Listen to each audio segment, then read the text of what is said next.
every story appears ordinary till you see the core side of it. And what you're looking for is the story behind the news. We bring it to you from Lagos, the commercial capital of Nigeria. Giving you all sides and political stories round the clock. Every detail from the start line to the final whistle. CoreTV News, expanding your view.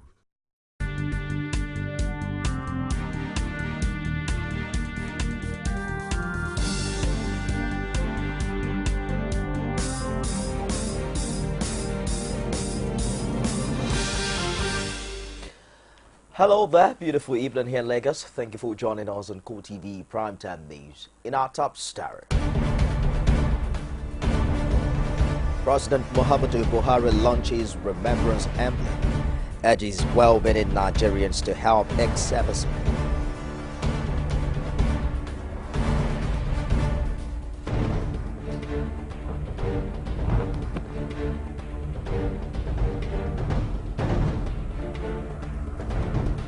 Troops arrest another Boko Haram suspect in Maiduguri, the Borno state capital.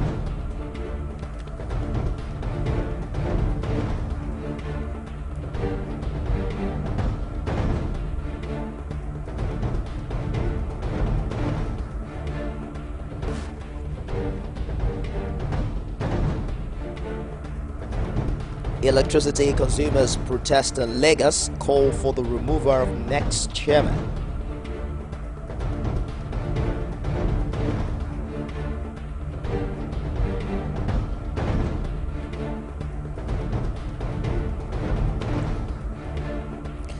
Outside Nigeria, French Prime Minister Manuel Valls says Friday night's terror attacks on Paris were planned from Syria. We'll begin tonight in Abuja, where President Muhammadu Buhari has launched the emblem for 2016 Armed Forces Remembrance Day celebration. At the launch, which took place inside the council chamber, President Buhari appealed to well-meaning Nigerians and corporate bodies to assist in ameliorating the situation of war veterans and their dependents. The Armed Forces Remembrance Day celebration is set aside yearly to appreciate the sacrifice of those who paid the supreme price for the continual peace and stability of the country. Our nation has recently celebrated 55 years of political independence and continues to remain as one indivisible entity despite several grievous challenges. Since independence, Nigeria has witnessed a lot of internal strife, survived a civil war, and has remained united. This feat achieved by the country is an eloquent testimony to the determination of our citizens to remain as one people. The sacrifices of our fallen heroes and heroines and veterans and rose up to the security challenges cannot go unnoticed. This year is not an exception, as the government is prepared to celebrate the first under President Buhari administration. Speaking before the official launch of the emblem, President Buhari says there is need for well-to-do Nigerians and corporate bodies to lend hands in the effort of ameliorating the suffering of hero and heroine of the country as well as their dependents. The president announced the donation of 10 million naira for the Nigerian Legion and charged the Ministry of Defense to come with programs that will improve the standard of living of the war veterans. The federal government will continue to show commitment to addressing the challenges facing our veterans. To this end, we have recently implemented an increment in their pensions. We are also happy to note that the military pension scheme is running efficiently, even as verification exercise for ex-servicemen and women was successfully conducted recently. The Ministry of Defense has been charged to come up with programs that will enhance the living standards of the veterans. The Minister of Defense, Mahmoud Dan Ali, says the essence of the emblem is to motivate serving military personnel by appreciating the contributions of the nation's war veteran to the stability of the country. The emblem launching for the Armed Forces Remembrance Day celebration 2016 is a unique one because it's coming at a time when the nation is committing its soft and hard power in the current fight against insurgency. As the country continues to fight insurgents, we remember and appreciate our fallen heroes and veterans for their invaluable contributions to global, national peace and security. Climax of the event was the decoration of President Buhari and his deputy with the emblem by the national chairman of the Nigerian Legion, retired Colonel Mika Gaya. Theme of the 2016 Armed Forces Remembrance Day is motivating the Nigerian Armed Forces for effective service delivery. From the Presidential Villa in Abuja, Abiola Oluwole, CoreTV News. The General Overseer of Foursquare Gospel Church, Reverend Felix Medoye, wants Nigerians to support efforts by President Muhammadu Buhari and his team to develop the country. He insists that the president is on course to change the fortunes of Nigeria for the better. The leader of the Foursquare Gospel Church was at the Presidential Villa to brief Mr. President on the forthcoming anniversary celebration of the church.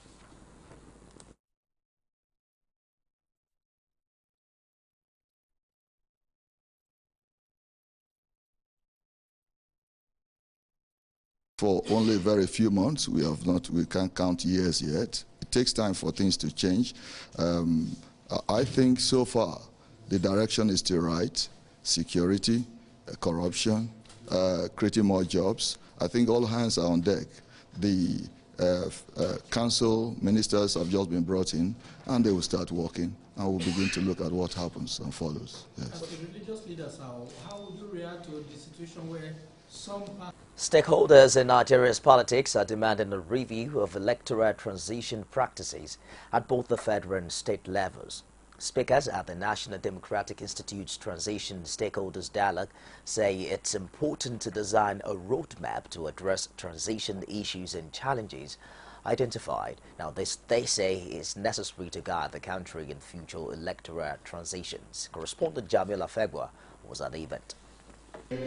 Nigeria recently transferred power from one political party to another at the national level, and the first time in recent political history following the outcome of the 2015 general elections. As a way of consolidating on the feet, stakeholders called for a framework to address some challenges in the process. Most often when referring to political transitions, one refers to a shift from an authoritarian regime towards a democratic regime.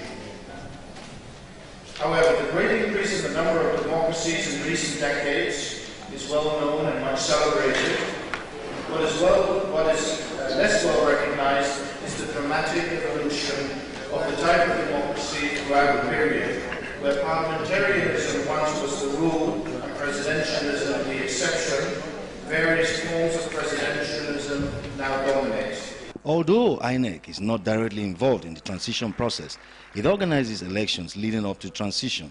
The chairman, Mohammed Yakub, hoped that some of the election transition issues will get a deserved attention. The INEC's role in the electoral process generally scissors with the declaration of results and issuance of certificate of returns to successful candidates. Apart from its offense of any litigation that may arise therefrom, it doesn't have any role to play in a transitional arrangement. However, it feels that this conference is very important because the significance of any transitional arrangement is such that an improper management of the process can lead to itself a threat to the transition. NDI, as a non-profit, non-partisan organization, worked with various political parties, organizations to ensure a smooth electoral transition. This was attested to by the Minister for Information and Culture, Lai Mohammed, who represented President Muhammadu Buhari at the event. The National Democratic Institute is described as a non-profit, non-partisan, non-governmental organization that has supported democratic institutions and practices in every region of the world for more than 3 decades.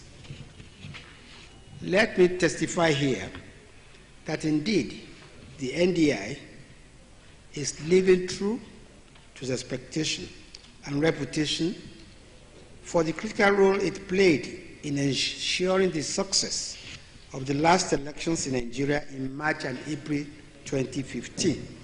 He, however, noted that the transition did not go well as perceived by many, while the Minister for Youth and Sports, Solomon Dalung, questioned the transition committee set up by the past administration. When eventually the outgoing government finally sent its handover notes, they were not as helpful as they ought to have been. The notes failed to disclose the information necessary for an incoming government to be up and running. This explains why, upon assuming office, I had to take briefings from ministries, departments, and agencies for more than 2 months, even as I had to attend to other serious issues of governance. As a member of the Transition Committee and somebody who served in the Security Subcommittee, which, like my brother had articulated, it was a creation of the committee in order to address the issue in view of the fact that there was nothing, there was no framework, whether legal, on the ground for the committee to operate upon. It was indeed a very big dilemma. The committee, which was supposed to be seen as a partner, not too long after its integration, took the status of an enemy. In her address, Dr. Martha Kuma, an American political scientist, said Nigeria, as the largest democracy in Africa, needs to get it right. As the country with the largest economy and population in Africa, your election serves as a landmark that gives hope to other countries and their people. Since 1999, the NDI has worked with National Assembly, state legislatures, political and civil institutions to help deepen democracy and good governance in Nigeria. Jamil Afegwa, CoreTV News, Abuja. Taraba State Governor Darius Ishaku says he still believes in the competence and fairness of the Nigerian judiciary. The governor made this assertion in response to solidarity supports from several individuals and groups. He also continued to urge the people to keep the peace and shun violence across the state. Udo Godwin has more. It's been a week now since the Election Petition Tribunal sitting in Abuja ruled in favor of Aisha Al-Hassan of the All Progressive Congress. The governor has, however, refused to accept the judgment, but went ahead to file for an appeal at the Supreme Court. However, since his return, the state had been agog with different groups of people jubilating and carrying placards chanting pro-Ishaku songs. One would have begun to wonder if Governor Ishaku had already won the case, but for these people, this was another way of showing their support. Because we are here to reaffirm our support for the mandate the people of this state gave him. So, we are here also to tell the people of this state that we believe in rule of law. This is just one leg of the judiciary, and we trust and we believe in the judiciary that at the end of the day, justice will be done. We want to show the entire world that Governor Darius Dixon Ishaku is the governor of the people. We want to show the world that he is the duly, democratically legitimate elected governor of Taraba State. So that is why we massively came up. The governor is meanwhile basking in the show of support. He is also convinced that the appellate court would rule in his favor. Despite the kangaroo judgment, God is still behind us. That we are going to succeed and we are going to shame the evil ones. We have all sworn to protect you. We have all sworn to defend your mandate. We have all sworn to uphold Taraba State and do the needful for our people. I want to assure you, we are not moved at all.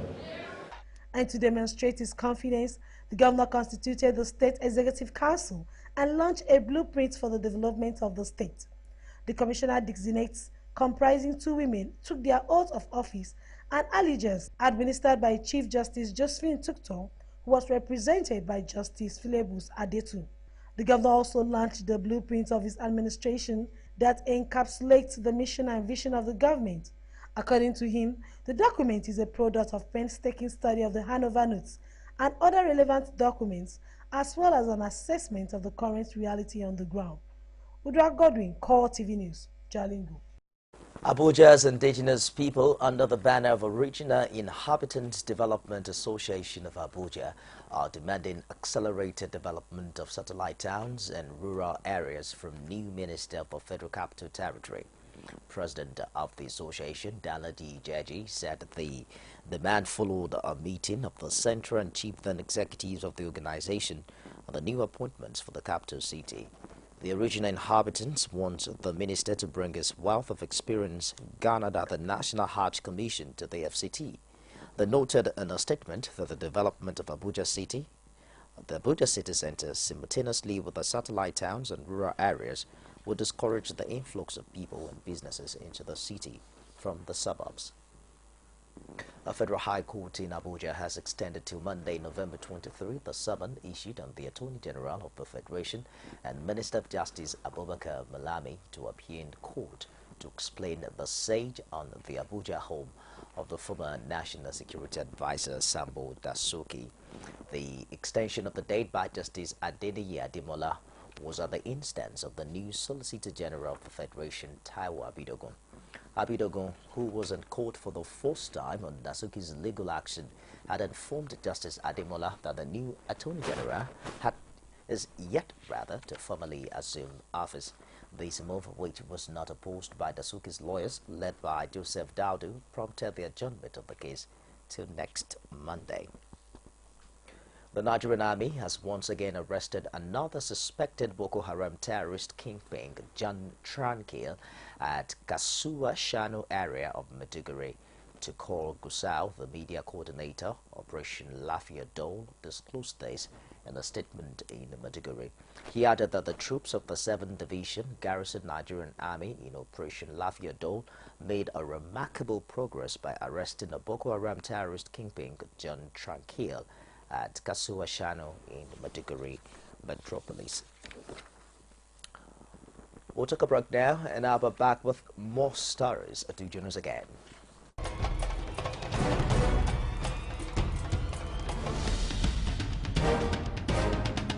This is what the people are saying.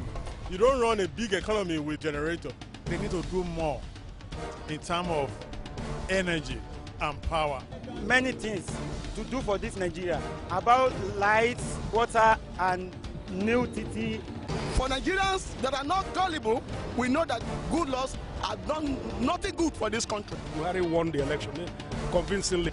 Talk to our husband that you should keep promise about what you said, and because people are watching you, you know, another election is coming. Because some people will stand for Yoruba land, will be strong man, you don't die. This nation is moving forward. The best is going to take place. The people giving voice to the voiceless. You're on to CoreTV Primetime News. Our top story again. President Muhammadu Buhari launches Remembrance Emblem, urges well-meaning Nigerians to help ex-servicemen.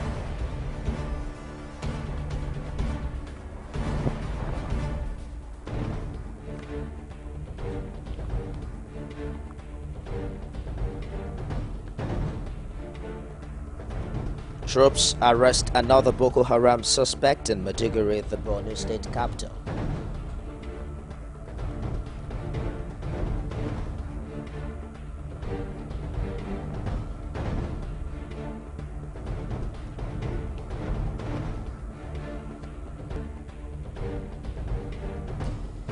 Electricity consumers protest in Lagos, call for the removal of the next chairman. You can get all of our top stories on any of our social media platforms. On Facebook, it's facebook.com/CoreTV News. This is CoreTV News, and you can stream it live on YouTube at youtube.com/CoreTV with a space and news.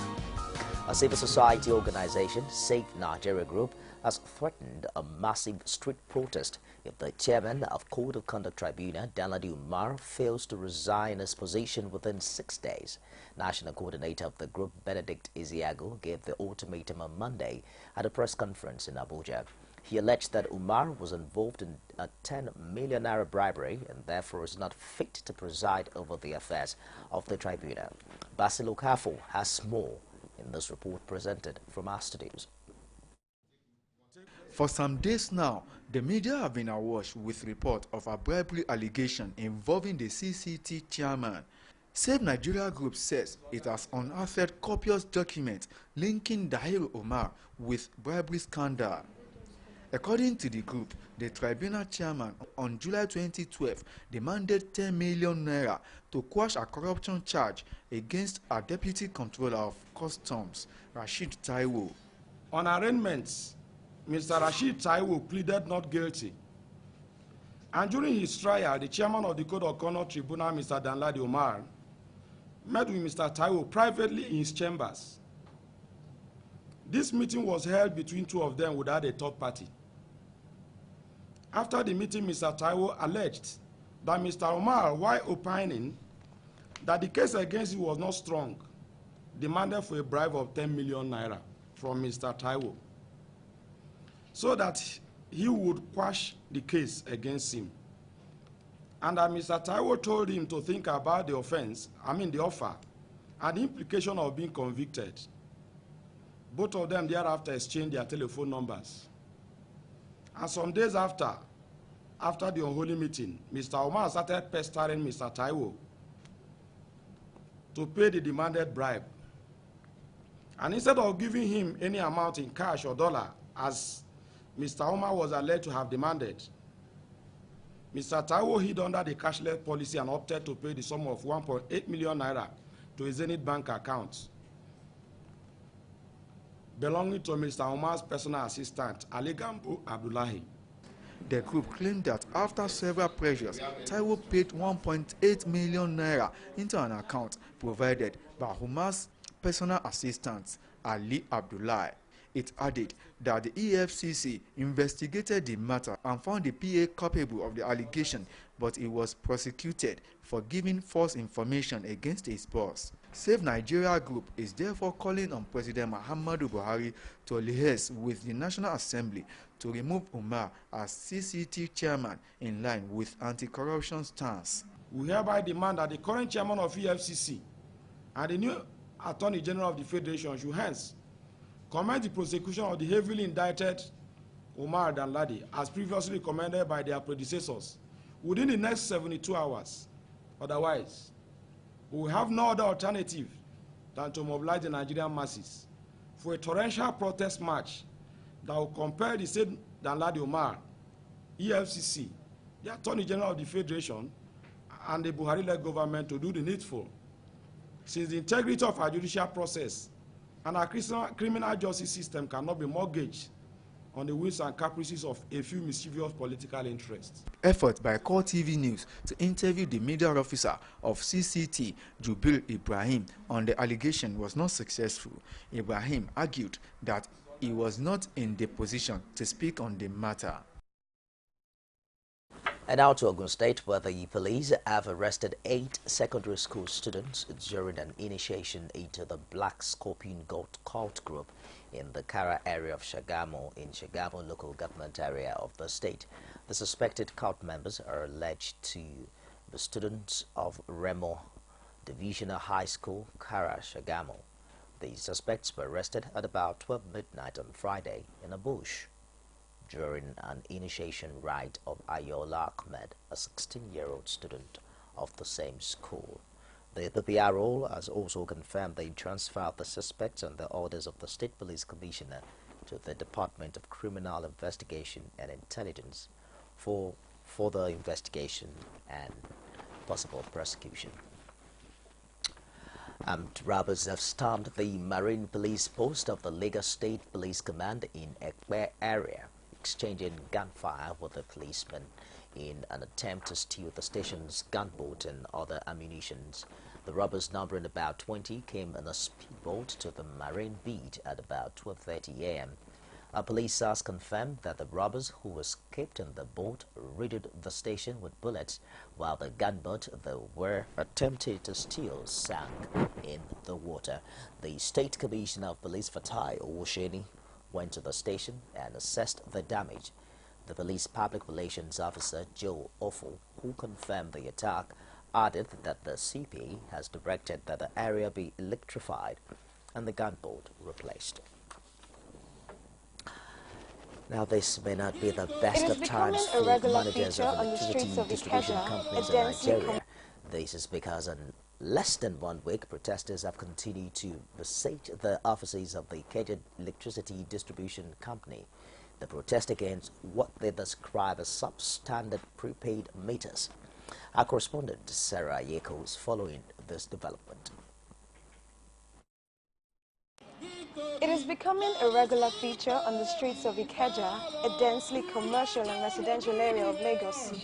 Electricity protest has likely become the order of the day, as interest groups march against the proposed increment by the disco company and installation of meters for consumers.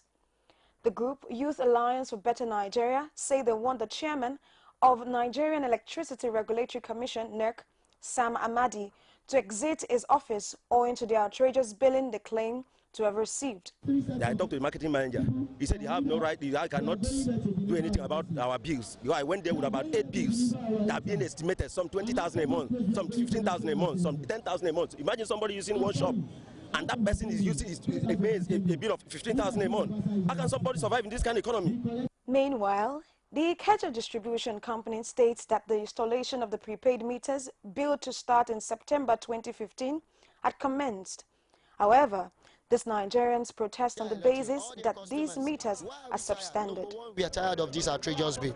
Something is going on in Abuliodu. Abuliodu is in Alimosho. For more than 3 months now, they are in darkness. And more than 95% of the buildings there,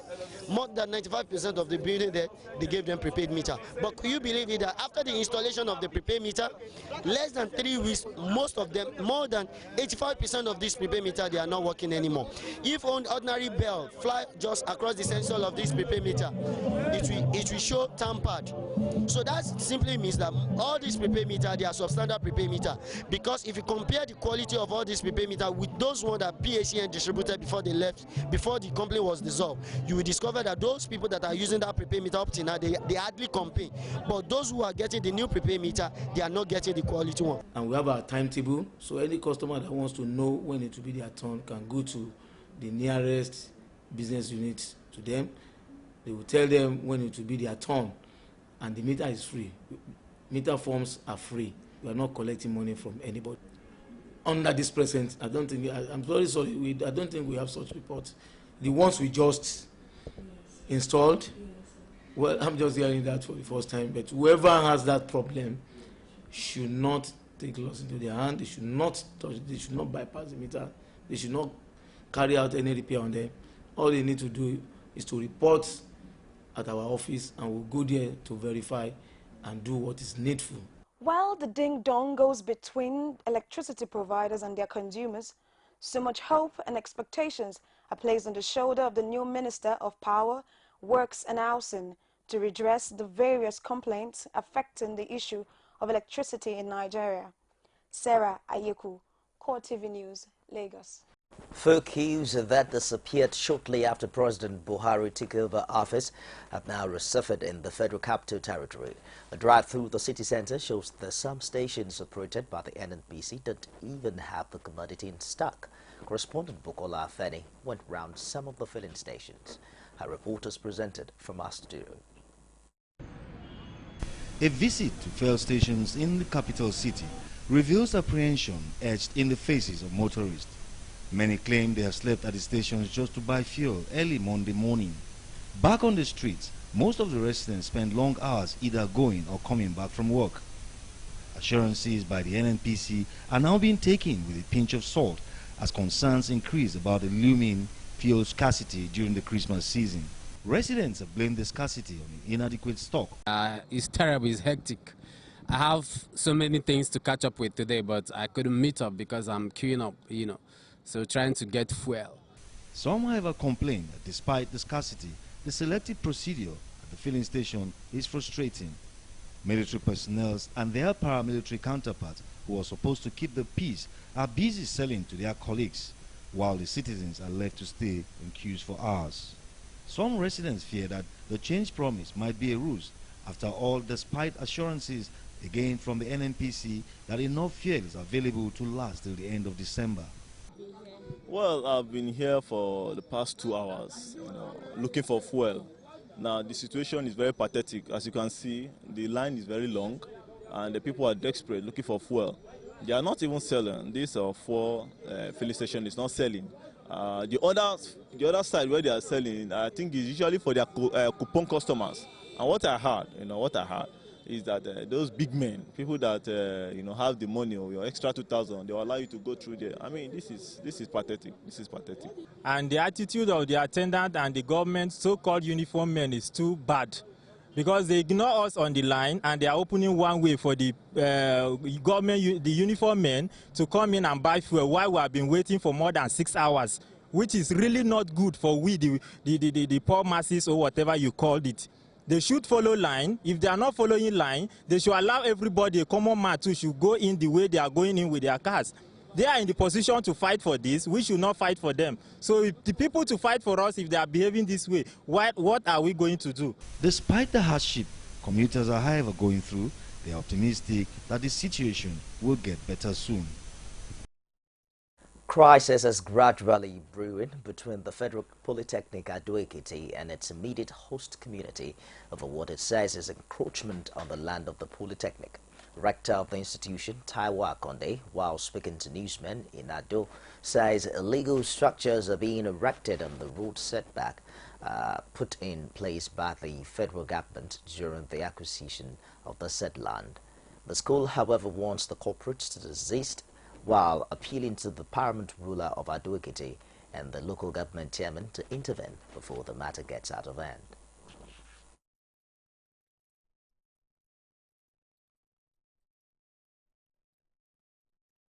A we to the chairman of Ado-Ekiti local government, the current chairman, who happens to be an ex-student of this institution, to call the Onikewo to order before it becomes, a problem of community versus the Federal Polytechnic Ado-Ekiti.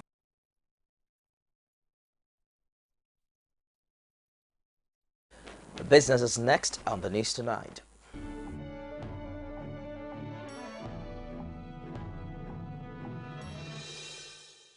FCT Permanent Secretary Babatakwe Ajakai has warned all heads of secretariats, departments and agencies under the FCT administration to block all leakages in order to improve available funds for the development of the Federal Capital Territory. The Permanent Secretary gave this warning on Monday while receiving briefs from heads and directors of the agencies and secretariats. Dr. Ajakai lamented that the leakage must seem small in some cases, but cumulatively pose great danger to the entire system, with devastating effects on the residents as well as the visitors to the territory. The National Assembly has opened a two-day dialogue on the economic, security and development of the nation. The session is expected to come up with strategies and initiatives to, among others, tackle corruption, reduce cost of governance, as well as develop post-conflict programs in the affected parts of the country. The conference is organized by the National Institute for Legislative Studies in Abuja. National Assembly correspondent Basia Ye now reports. Those in attendance include past and present federal legislators, as well as staff and management of the National Assembly. Serving lawmakers in the two chambers, their counterparts from State House of Assemblies and other government officials were also present, with an array of resource persons. Speaker of the House of Representatives, Yakubu Dogara, and Deputy Senate President are optimistic that workable solutions will be proffered at the end of the two-day session. They also expressed a readiness to receive the Petroleum Industry Bill, PIB, from the federal government for prompt legislative work and passage. Undoubtedly, one of the most important pieces of legislation is the Petroleum Industry Bill.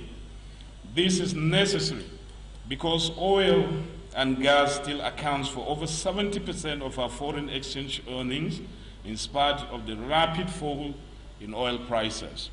We therefore cannot afford not to organize the sector in such a manner as to benefit the nation. In this regard, may I call on the President, as the Minister of Petroleum, to, as a matter of urgency, transmit a bill to the National Assembly on how his administration intends to reorganize the petroleum sector. The 8th National Assembly will lay emphasis on a number of areas on the economic front to remove impediments, such as security of investment and private sector equity, infrastructure financing, innovation and credit, and improving business regulation climate. The Senate will work with the House to build a strong coalition which seeks to lay out an aggressive legislative pathway that will enable private sector capital creation and development of private sector resource with a view to closing infrastructure deficit through private sector participation. Others also have a similar view, especially in the area of effective and sustainable governance to deal with current economic and development challenges. Appropriate strategies, policies, and programs are needed, and they are required, indeed, to address the existing social, economic, and development challenges as the nation moves ahead. We trust that a common ground shall be found and the necessary commitment consolidated around these issues during your deliberations. These lawmakers applauded the conference, but say implementation of the recommendations is key and must be all-inclusive. Our orientation has to change. I believe that what we are doing here today, the dialogue is good, it is healthy. But the point is, if we talk, we have to walk the talk. So people have to really go out there and we have to really deliver to the people. When the leadership misses their focus, then therefore means development cannot go on. But when the leadership is strong and they are focused on what they were elected for, then we are sure of our country being developed. Papers will be delivered on transparency and accountability, infrastructure and development, governance, democracy and economy, among others. Basia Ye, CoreTV News, Abuja. Expectations are high among chieftains of the Nigerian insurance sector for the newly appointed Minister of Finance, Kemi Adeosun. The chieftains want the minister to help with the passage of the insurance bill, which has been at draft level for long. They also want her to restructure the economy and put in place effective policy measures that will deepen insurance penetration, enforce compulsory insurances, marine insurance, among others. The sector, like other sectors within the financial system, has been regulated by the National Insurance Commission, NICOM, and directly under the supervision of the Ministry of Finance. The sector, which has a record premium income of 300 billion naira, has been affected by the recent foreign exchange crisis. It has reduced the sector from number 2 position in Africa to number 4 in terms of volume and reduced insurance penetration to 1%. The Central Bank of Nigeria has ordered deposit money banks to double provisions and performing loans to 2% to build adequate buffers against unexpected losses. In general, provisions and performing loans had been fixed at 1% before the new regulation contained in the CBN circular, which came into effect last week. Meanwhile, the interbank lending rate held steady for the second consecutive week at 0.5% after the CBN injected matured open market operation bills into the system. Airlines were among the big fallers, with Air France down 5 and British Airways owner RAG down 3.4. French hotel group fell more than 6 as European stock markets reacted to the Paris terror attacks. Europe's main stock markets recovered from nearly falls. The FTSE 100 was up, while Paris and Frankfurt were down 0.1. It followed falls on Asian markets hit by news that Japan was in recession. The price of gold rose by more than 1 as some investors sought the safety of traditional havens. Many analysts forecast that travel and leisure shares will be the big losers as markets got their first chance to react to Friday's Paris terror attacks. Eurotunnel Group, operator of the China Tunnel Rail, fell amongst almost 5 airports. The Paris, the operator of Paris, Charles de Gaulle, and Orly airports were 5 lower, while LVMH and Gucci Oda Kirin fell 2. Elsewhere, budget airlines EasyJet and Rana fell 3. The tourism sector accounts for about 7.5% of French GDP. And now to sports. Our style, that's what he delivered. Here's that ball, storming, Puyol with a flying lead. Bo taking them out in the lead and really.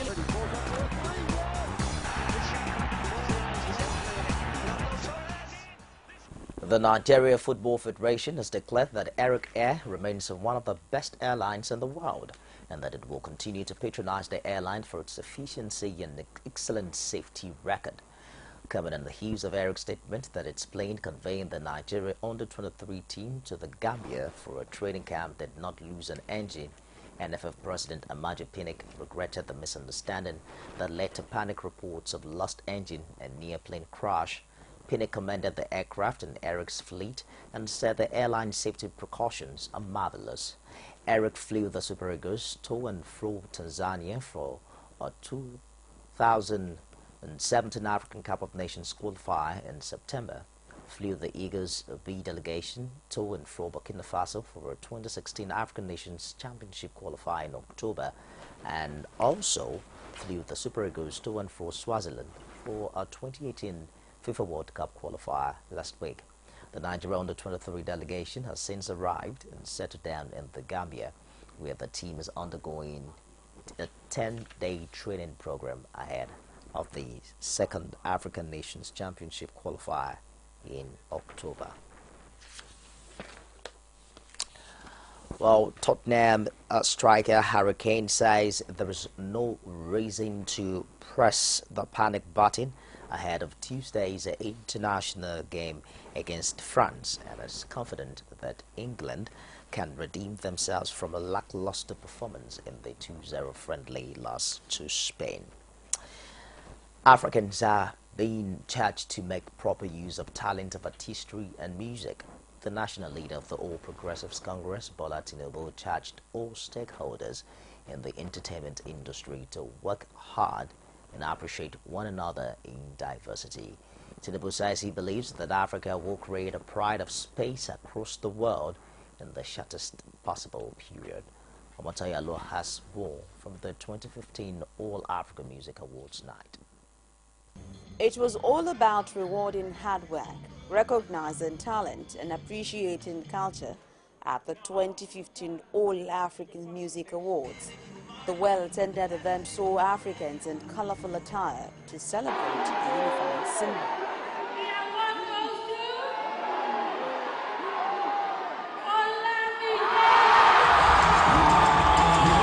Winner of the biggest award for the night, who backed the best supporter of Africa's art and culture, and also the national leader of the All Progressive Congress, Bola Tinubu, says poverty, disease and ignorance can be conquered through recognizing and promoting Africans' talent. I believe you believe in what I believe. You accept and agree with what I believe. You share my value for African Renaissance. It is not the only faces of shrinking ugly children infested by famine and destitution that is the face of Africa. We've seen the face of talent here. We know if we work hard, if we forge together, we can bring Africa back with pride, talent, culture in particular. For the urban communities, the entertainment industry is a growing field with its myriads of challenges, but a ground worth exploring. Money is really secondary. Firstly, you need to believe in yourself enough to know that whatever you're doing is worth doing well. You could be doing something passively, and because you're not putting in enough sacrifice and enough time, enough work, it's not going to build into how big you want it to be. It's just like a baby. I think we're improving and we're going somewhere greater than where we were before. Because at least there's what we call unity, there's one love, and with that one love, we're going far. Sure you get. I think there's a whole lot of hope in Nigeria as regards the entertainment industry. Things are already beginning to be, doors are opening, opportunities are coming in. And so I think in 2016 and 17, we're going to be one of the biggest country providing a whole lot of, biggest artists. And Nigeria is one of the best country. That's what I think, basically, Experienced players in the industry spoke on what was obtainable in the past, the current situation, and made projections on what the future holds for the industry. Music now are being dictated by the youth, and the younger ones, they've explored different avenues to get known. And again, they felt the easiest way to get known is to be promiscuous. In those days, there were songs that were at that level as well. They will come, they will fall by the wayside, and then the music with good content, with good lyrics, will stand the test of time, that will now become classics. Well, you can't stop it completely, you can only reduce it. Have laws that will guide intellectual property. These laws should be implemented, not just have them. It should be enforced. I think it will help. At least you can see what they've been able to do in the past 2-3 years. They've really grown. In particular, when it comes to music and when it comes to movies, they've really grown. And then basically that's what we hope for. And for the other sectors of entertainment to also grow and get better than it is right now. So that's just what we hope for too. As we get our fundamentals together and we deal with all our foundational issues, the structure, intellectual property, distribution, management, and all of that, I think music is going to be one of the major contributors to national economy.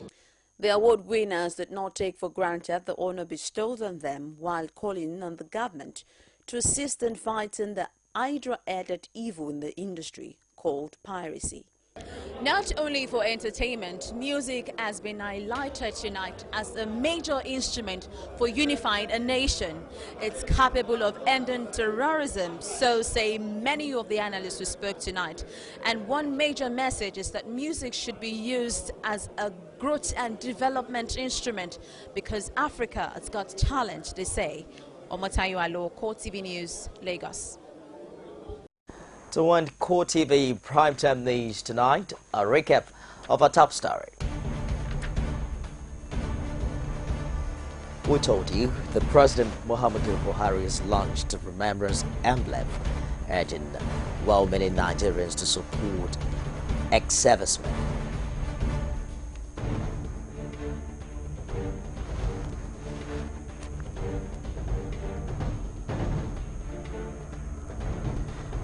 Nigerian troops have arrested another Boko Haram suspect in Maiduguri, the Borno state capital.